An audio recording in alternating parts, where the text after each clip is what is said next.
ദൈവത്തിന്റെ ഭരണത്തിന്റെ കീഴിലേ ദൈവാരാധനയുള്ളൂ. At the appointed time, all such questions will be answered if you have patience. Before you make any covenant or friendship with anyone, take Holy Spirit with you. ജലത്താലും ആത്മാവിനാലും ജനിക്കുന്നില്ലെങ്കിൽ ഒരുവനും ദൈവരാജ്യത്തിൽ പ്രവേശിക്കുക സാധ്യമല്ല. A human being consists of three parts. One is spirit, second is heart and mind, that is emotion, third is body. Think about marriage. A human being who is consisting of spirit, emotion, body gets united to another human being who is also consisting of three parts: spirit, emotion, body. Right? Once these two human beings come together, not for 1 week or 1 month, but for lifelong, there is a big union takes place. That's not a just human union, but there are three unions taking place in every marriage. First, spirit becomes united to the spirit, spiritual union. Emotion gets united to the emotion of the other person, that is called emotional union. Body gets united to the another body, that is called physical union. There are three unions in every marriage. First, spiritual union. Second, emotional union. Third, physical union. Therefore remember, physical union is not the most and only important thing in the marriage life. Is one among many. In fact, third. First is spiritual union. Second is emotional union. Third is physical union. Now let's think about the first marriage. Who are the first couple? Adam and Eve. How many people were there present for the first marriage? 3 people. Who are they? Husband, Adam, Eve, and God. In every marriage, only 3 people are there. Though that there are very witnesses and spectators, but only 3 are there involved in the marriage. One is husband, second is wife, and third one is God, nobody else. Praise the Lord. Instead of God, don't bring anyone else. Praise the Lord.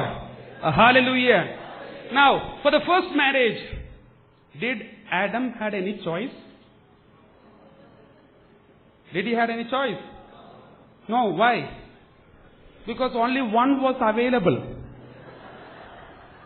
Right? Yes. Did Eve had any choice? Why? Only one was available. Praise the Lord. Now, do you have any choice? Your husband has seen you saying this. After marriage you say, "Ah, yes." Praise the Lord. Do you have any choice? Those who are married, they say no. And those who are not married, they said. All the youngsters who are not married, lift up your hands. Let others see it. So, do you have any choice? I'm asking you, youngsters, do you have any choice? Yes. That's only a dream. Praise the Lord. Let's see what happens in the Bible. According to Bible, let's take Tobit chapter 6 verse 18. You know, Raphael the angel said to Tobias about his marriage. He was frightened to get married to a girl. So angel said, "Don't worry. This is according to my will. Don't worry, go ahead. Don't be frightened."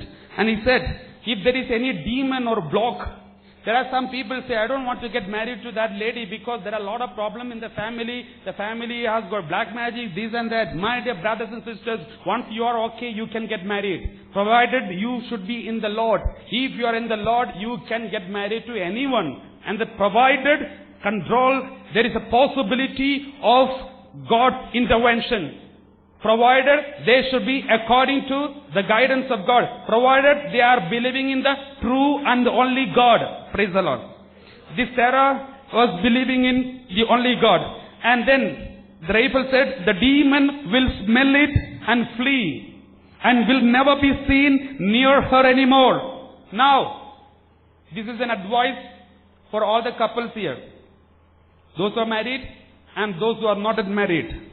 Now, when you are about to go to bed with her, with your wife, when you are about to go to bed with your wife, both of you must first stand up and pray. Both of you must first stand up and pray, imploring the Lord of heaven that mercy and safety may be granted to you. Mercy and safety may be granted to you. You should pray for two things. Husband, wife, before going to bed, both of you should stand up and pray. Who said this? God through angels said. This is the only place where we see God reveals His special desire for couples. This is the most important desire the Lord has for every couple. You should stand up and pray before go to bed. That's how I think the tradition of family prayer in the evening started. Before going to bed, we all sit together and pray.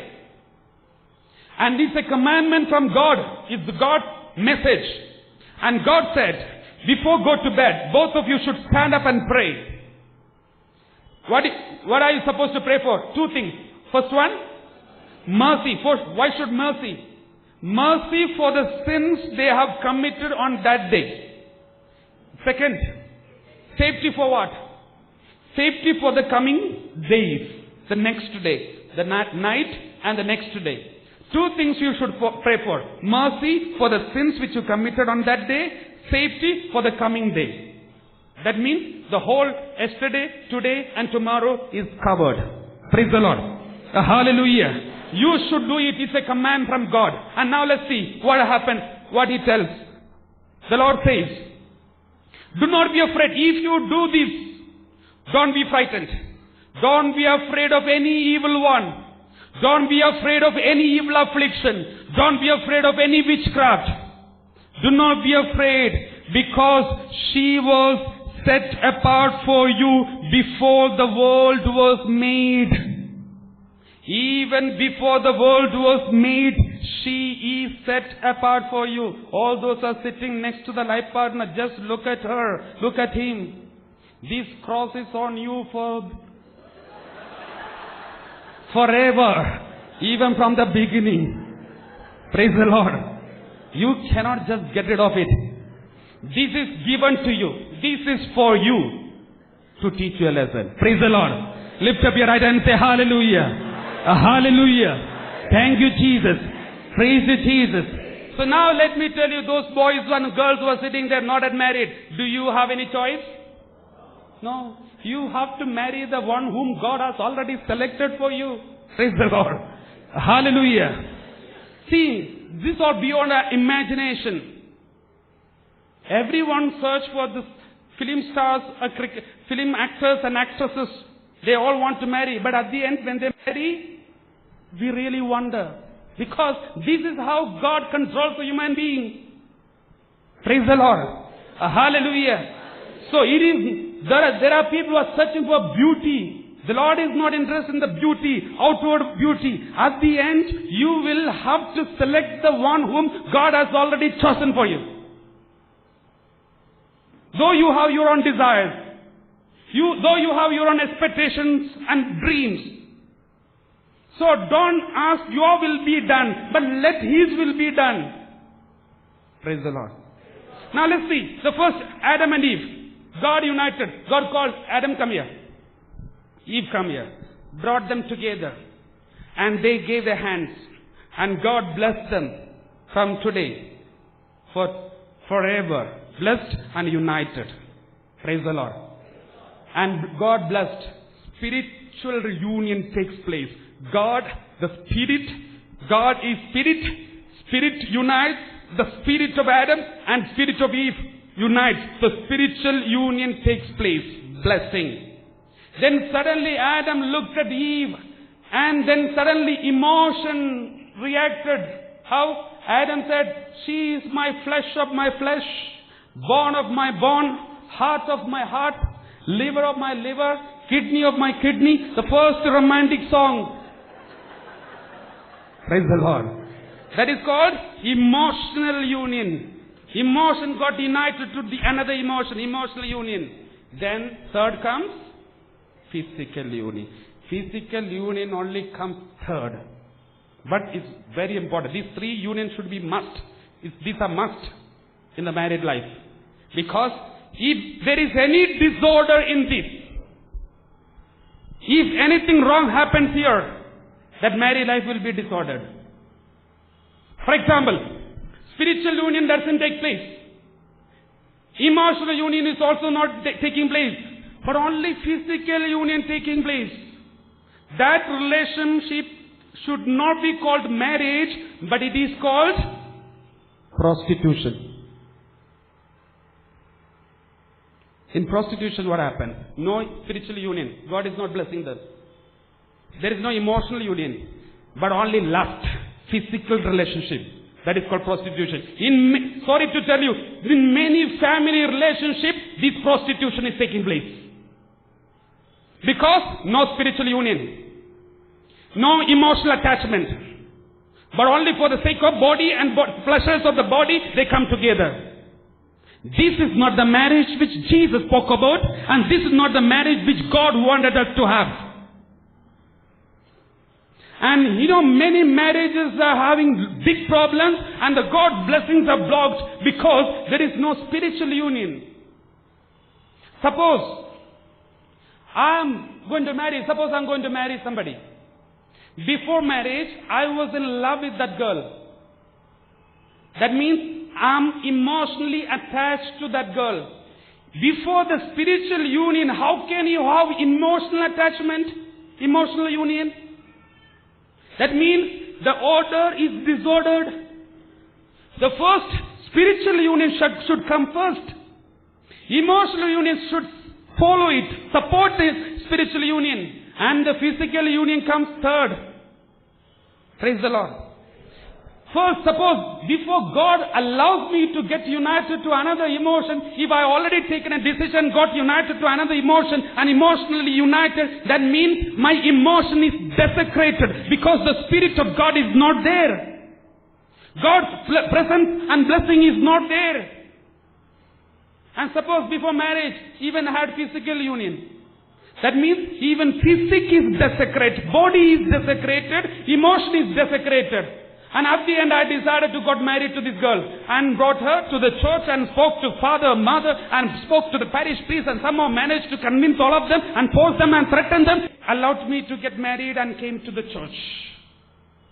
Praise the Lord. Hallelujah. And then I come for spiritual union. Spiritual union comes last. That is disorder. Praise the Lord. Hallelujah. Hallelujah. Let me tell you, in every sacrament, what do you receive? Grace of God. I told you in the beginning, if a married life should last forever, and if a married life, there should be the blessing of God, what should be there? What should be there? Grace of God. Grace of God should be there in the marriage life. Why? When do you receive the grace of marriage?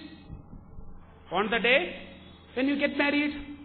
When you get married in the presence of God, in the church, when the priest bless your marriage, that's the day you are receiving the grace of marriage. Praise the Lord. Suppose you come to receive the marriage, receive the sacrament of marriage with a desecrated body, already had a relationship with somebody, with a desecrated emotion, already emotionally attached to someone, and now come to get emotionally attached to this girl. How can you expect the holy grace of God to come and take control of the desecrated body? How can you expect the grace of God to come and take control of your desecrated emotion? Okay, spiritually, marriage is correct. Spiritually united. Sacramentally, married. In front of everyone, legally, married. But the grace, it's also given to you. But you need not receive it. It need not come to your body, because body is desecrated. Emotion is desecrated. How can you expect? Suppose in the Holy Eucharist you come to receive communion. Suppose if you are already committed sin and desecrate your body and receive communion, do you think God will come inside? Who will come inside? When Judas received Holy Communion with a desecrated body, keeping unforgiveness against his own master, cheating, desire for money, and he received the communion, we read in the Word of God, who entered inside? Satan. He did not receive grace of God. Now, you receive the sacrament of marriage with a desecrated body, desecrated emotion, and you come to receive the sacrament of marriage. Do you think the grace of God will come and take control of your body and emotion? Praise the Lord. Now I can see. Don't worry.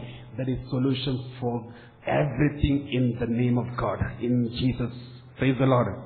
Now, suppose, Father, it happened now. I came and received sacrament of marriage with a desecrated body and desecrated emotion. Now tell me what to do. I'll tell you, don't be worried. Praise the Lord. There is a solution. That's why before you go for marriage, the church is insisting on marriage preparation course plus marriage confession. Why the church is insisting? Because church has no other job award. The church is insisting these things is because church wants to protect the families. You should receive the sacrament of marriage with holiness. Therefore the church is asking you, in case if there is any desecration of emotion or body has taken place, go for confession, repent about it seriously and tell the Lord, I'm sorry, I want to receive the sacrament of marriage with holiness. If you really repent about it and ask for forgiveness, in the confession you will be forgiven. Then you go and receive marriage and the grace of God will be there. Praise the Lord. Then somebody may ask, Father, I didn't know this. I went for marriage without confession. I didn't take serious. Now people are taking food invitation very seriously. Eating, drinking, the whole night eating and drinking, early morning, hangover. And no problem, lots of preparation, lots of money spent, spending a lot of time in jewelry and textile shops, selecting things, no problem, no worry, no spiritual preparation. But remember, for your marriage, hundreds of people will be there, but some problem happens in your married life, none of these people will come. Then you have to depend on God. Lord wants to ask you, you invited the hundreds of people from your surroundings for your marriage, but did you invite me? The Lord is the only person who is there to help you when something happens in your married life. All these hundreds and the rich people, showing off people, these people, none of these people will be there with you. Maybe not even your parents and your brothers and sisters. If something happens, you cannot even share with them. The only person with whom you can share everything openly is Jesus. Did you invite Jesus in your married life when you started your married life? Therefore, my dear brothers and sisters, the Lord is telling you, don't take Him lightly. Don't take the spiritual life lightly. It's not an easy thing, but it's an easy thing if you want. Sirach 15, the Lord says, if you want, you can keep the commandments. If you want, you can obey the commandments. If you want, you can obey the commandments. If you want, you can listen to the word of God and obey it. If you want, you can be holy. One day one person came and said, Father, you are a priest, you are always with God, your prayers will be heard. I'm a sinner. God will not hear. He is trying to excuse himself saying he is a sinner. Who told him to be sinner? Did God tell you to be a sinner? We read Sirach 15:20. The Lord has not commanded anyone to be a sinner. God has not given permission for anyone to commit sin. Therefore, no excuse for you. Praise the Lord. One day, I was talking these. Then one person said, Father, I never knew these things. If I knew, I would not have done this. My dear brother, do you know Prime Minister of India? I asked him. He said, Manmohan Singh. Do you know Kerala Chief Minister? It happened in Kerala, that's why I asked him. So he gave me answer for all the questions I asked. Then he said, I asked him, how come you know all these things? He said, Father, these are all needed for me. As a student, I should be well aware of what is happening around me. I should be well informed about the general knowledge. I said, if you are well informed about all these things, how come you don't know anything about Bible? You thought all those things were needed for you, but you never thought this is needed for you. That's why you didn't come to know. Therefore, you have no excuse. You have time to investigate all what is happening in the neighborhood, but you have no time to read the Bible. Praise the Lord. I'm not telling you, you are very good people. Praise the Lord. Lift up your right hand and say hallelujah. Hallelujah. Thank you, Jesus. Praise you, Jesus. Hallelujah. Jesus, Master, have mercy on us. Jesus, Master, have mercy on us. Lord, save me. Suppose you are already married with a desecrated body and emotion. Now, I remember one husband and wife came to me. After marriage, husband said, Father, till marriage everything was okay. We were living a very good life. We were loving each other like anything. But after marriage, I don't know what happened. I have no feeling for her. Then suddenly she said, even I have no feeling for him too, Father. Both of them have no feeling. Because they have received the sacrament of marriage with a desecrated emotion. With a desecrated emotion, now they are not able to love with purity. How come you expect purity from a desecrated thing? And body is not feeling like attached to the another body. Because there is no anointing, there is no blessing of God. So what to do now? I said, there is possibility. Now you cannot go back to your past and rectify your marriage once again. But who can go for you? Jesus can go back to your past. If something has gone wrong in your married life, especially the sacrament of marriage which you received, repent about the sins which you committed before marriage. And go for confession and tell them in the confession, Father, forgive me. There are certain sins which I should have confessed before marriage, but I did not confess because I took the sacrament of marriage lightly. And there were desecration of body and emotion before marriage, which I never confessed anywhere. And now I am confessing it to you. Forgive me, Father. When you ask forgiveness for the sins which you should have confessed on the day before your marriage, now when you confess it, the grace which you should have received on the day of marriage, but you did not receive, but you will receive on the day when you confess it. Praise the Lord. Because the grace of marriage which you deserve is already given to you. But it has not come to you because it's unholy. But when you make it holy, it will come to you. And how can you make it holy? Through confession. Suppose if you have confessed those sins, don't worry. Grace is already given. Now you ask the help of God. Praise the Lord. Lift up your right hand and say hallelujah. Hallelujah. Thank you, Jesus. Praise you, Jesus. My dear brothers and sisters, I would like to request all of you, if there is anybody who have received the sacrament of marriage lightly, not taken the confession, the sacrament of marriage seriously, if you have received the sacrament of marriage with a desecrated emotion and body, without confessing it, repent about it and go for a confession and confess those sins as early as possible. But if you have already confessed, don't worry. The presence of God is there. Now you need to do only one thing. Before you go to bed, both of you, husband and wife, should stand and pray or kneel down and pray. Kneel down and pray and ask the mercy of God for the sins committed and safety of God for the future. You will be protected. God will come and interfere in your life. Nothing will happen. The Lord says to you, lift up your right hand and say hallelujah. Hallelujah.